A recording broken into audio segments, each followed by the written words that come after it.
Hello everyone, কেমন আছো তোমরা সবাই? আশা করি সকলেই ভালো আছো, সুস্থ আছো। Welcome to my YouTube channel. আমি রিয়াঙ্কা, নিয়ে চলে এলাম একটি নতুন ভিডিও নিয়ে। তো ভিডিও শুরুর আগে বলে রাখি, যারা যারা আমার চ্যানেলটা সাবস্ক্রাইব করোনি তারা অবশ্যই কিন্তু সাবস্ক্রাইব করে পাশে থাকবে। তো চলো শুরু করা যাক। তো ফাইনালি রামায়ণের টিজার চলে এসেছে, আর টিজারটা আমি দেখলাম, অনেকবার দেখেছি, 3-4 বার তো হবেই।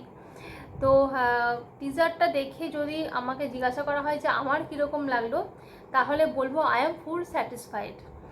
এটার একটা হিউজ এই সিনেমাটা নিয়ে একটা হিউজ এক্সপেকটেশন ছিল।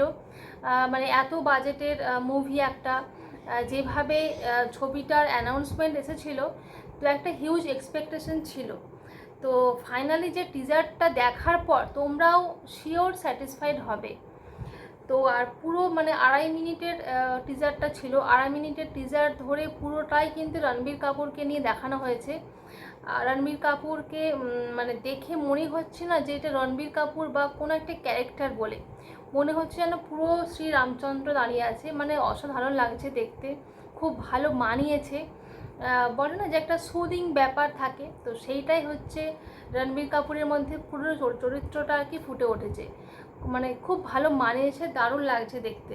টিজারের মধ্যে যে ওই প্রথম থেকে রণবীর কাপুরকে দেখাচ্ছিল যে কখনো পেছনটা দেখাচ্ছে, কখনো সাইড ফেস দেখাচ্ছে, তো তারপরে ফাইনালি যখন গোটা আলোময় হয়ে রণবীর কাপুরের পুরো লুকটা দেখাচ্ছিল, সেটা দুর্দান্ত লাগছিল দেখতে। প্রত্যেকটা সিকোয়েন্স খুব সুন্দরভাবে ফোটানো হয়েছে। আর টিজারটা কখনো দেখে মনে হবে না যে এই জায়গাটা কিছু কম পড়েছে বা কিছু করতে গিয়েও কিছু করতে পারেনি, এরকম কিন্তু একদম মনে হবে না। প্রত্যেকটা ভিজুয়াল, প্রত্যেকটা শট দারুণ হয়েছে। আমার তো খুব ভালো লেগেছে। হ্যাঁ, টিজারটা দেখে মনে হবে যে হ্যাঁ, এই বাজেটের এইরকম মুভিটাই ঠিক আছে, এরকম বাজেটেরই হওয়া দরকার।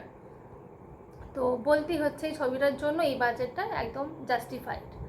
তো হ্যাঁ, তোমাদের যারা যারা টিজারটা দেখেছো তোমাদের কীরকম লাগলো সেটা বলো। আর রামায়ণের গল্প তো আর ছোটোখাটো গল্প নয়, তো সিনেমাটাও অনেকটা লং, ছবিটা অনেকটা লং টাইম ধরে, কারণ রামায়ণের গল্পই তো আর কম সময়ের মধ্যে ছেড়ে দেওয়া পসিবল না। আর যারা যারা টিজারটা দেখেছো তারা কিন্তু কমেন্ট করে জানাবে যে তোমাদের কীরকম লাগলো টিজারটা দেখে। আর শেষ অবধি সিনেমাটা ভালো হোক, শ্রীরামের আশীর্বাদ থাকলে অবশ্যই ভালো হবে।